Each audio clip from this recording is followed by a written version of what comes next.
The Center for Sight and Hearing in Rockford held its annual Dining in the Dark event Thursday. WIFR reporter Bria Walters talks to the director of the Vision Clinic about what attendees should take away from this experience.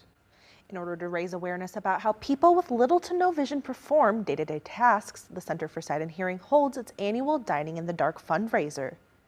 Dozens felt around with their plates and forks with fingers as they ate with blindfolds on for the 8th year of the Dining in the Dark fundraiser. Attendings also participated in a low vision obstacle course and could bid for art made by deaf and low vision people.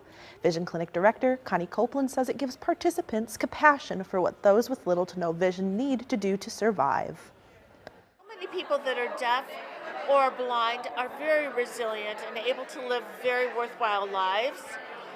But this helps us help them become resilient and become independent. Copeland also says experiencing the dinner can help her in her job with low vision people because it allows her to offer them more support. The proceeds from the fundraiser will keep the center's services at little to no cost for its patients.